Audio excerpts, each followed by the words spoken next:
Bonjour tout le monde, j'espère que vous allez bien les amis. Aujourd'hui nous nous retrouvons dans cette nouvelle vidéo pour parler d'un sujet. Donc je vais faire un tirage sur les conséquences de cette dissolution de l'Assemblée nationale. En effet, le président a souhaité dissoudre l'Assemblée nationale suite à la victoire du Rassemblement national hier. Alors honnêtement, beaucoup d'entre vous disent que c'est un piège. Pour moi, je ne sais pas trop si c'est un piège. En tout cas, lui, il a tout à perdre. Alors, est-ce que ça fait partie de son plan ou pas? Ça, je ne peux pas dire.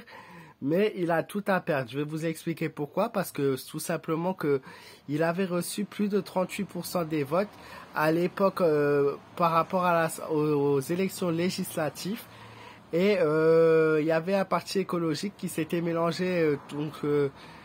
Plusieurs partis se sont mélangés. Je crois qu'il y avait la France Insoumise dedans aussi, où ils avaient obtenu 36%, donc ils étaient juste en dessous.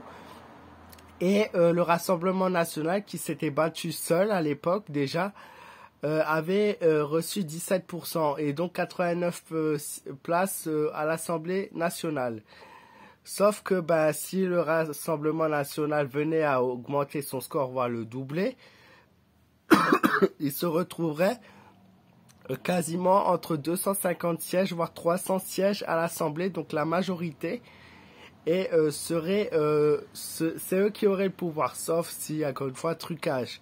Maintenant, je pense qu'il est trop flagrant, et c'est trop gros pour faire croire que le RN aura un petit score, parce que le RN a explosé tous les records, et les Français en ont eu marre et ils ont voté RN vu sa politique merdique, si je peux dire, jusqu'à présent.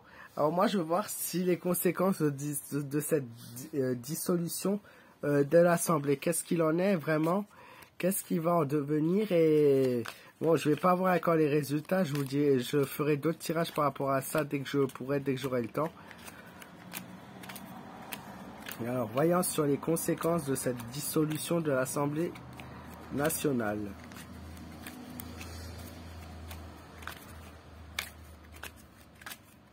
Donc, quelles vont être les conséquences?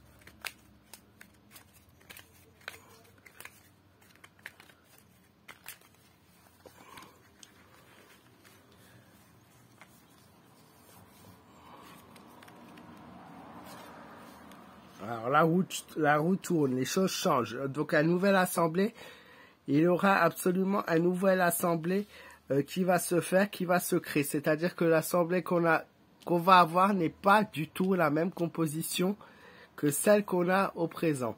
Donc déjà pour la majorité présidentielle, il va perdre énormément de sièges. La France insoumise va perdre énormément de sièges.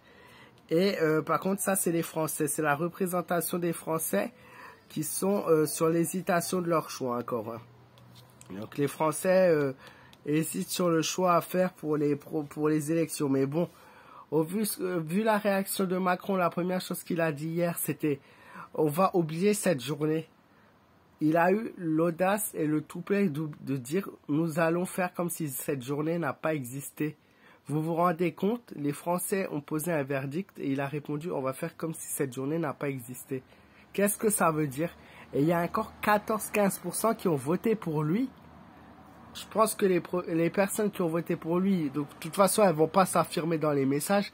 Elles sont soit complètement débiles, soit elles ont un problème mental. Hein. Je sais pas, hein, en tout cas, mais voilà. Parce que moi, personnellement, je ne connais pas une seule personne votant pour lui. La Lune, alors une grosse déception, une colère, de la dispute, de l'hantise, de la peur même. Cette carte montre qu'on va avoir une assemblée complètement déchirée, reconstruite, refaite. Pour lui, c'est un nouvel échec. Il est dans la peur et dans l'hantise de perdre sa place. Il va y avoir des clashs, de la colère. Il va y avoir un rabaissement du Rassemblement national. Il va tout faire pour rabaisser le RN. Jusqu'à les disputes, les conflits, il y a vraiment... ça va être une nouvelle assemblée complètement divisée, complètement éclatée, où il y aura peut-être des partis même qui vont se mettre ensemble pour lutter contre le RN, mais même ces partis qui vont se mettre ensemble pour lutter contre le RN, elles vont se déchirer entre elles. la force, la confiance, donc la confiance en soi, la confiance de qui? Alors il a confiance, encore, vous voyez son ego surdimensionné, il a confiance en lui, il a confiance en ce qu'il fait et ce qu'il veut faire. Alors il est possible qu'il se mette avec d'autres partis pour faire un bloc plus puissant comme il l'avait déjà fait à l'époque. Hein. C'était plus la République en marche, c'était Renaissance, Modem et Horizon. C'était 3 partis qui s'étaient déjà mis en 2021 pour réussir à avoir la majorité. Ils s'étaient déjà mis à 3 contre le RN. Mélenchon a fait pareil avec la gauche pour lutter contre le RN. Vous vous rendez compte qu'ils se mettent à 3 ou 4 politiques différentes pour battre une seule politique. Ça cache des choses. Ça cache des choses. Ils ont tous peur de ce parti et ils savent très bien qu'aujourd'hui, c'est la seule qui peut être devant et qui peut, elle, toute seule, remporter. C'est-à-dire que eux le remporteront s'ils se mettent à plusieurs contre elle. Mais à elle seule, elle le battrait s'il n'y avait pas ce mélange de politique.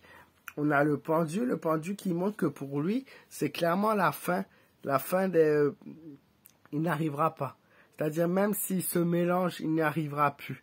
Il n'aura plus la majorité et il va perdre pied. Et suite à ça, moi j'avais 2 suppositions. La première, c'est ça m'étonnerait, abandonne et qu'il renonce à travailler avec l'extrême droite, comme il a toujours critiqué l'extrême droite depuis le début. La deuxième, c'est qu'il est obligé de s'accommoder d'un premier ministre de l'extrême droite et de suivre les règles de l'extrême droite. Soit il abandonne, pardon, à ce moment-là, des élections de nouveau, soit il est obligé de se soumettre à un autre parti, ce qu'il aurait du mal, je pense, à faire. Voilà. Voilà les suites de la dissolution de l'Assemblée nationale. Merci d'avoir écouté cette vidéo. N'hésitez pas à me donner vos avis dans les commentaires. Et je vous fais de gros bisous, je vous embrasse fort et je vous dis à très très vite les amis.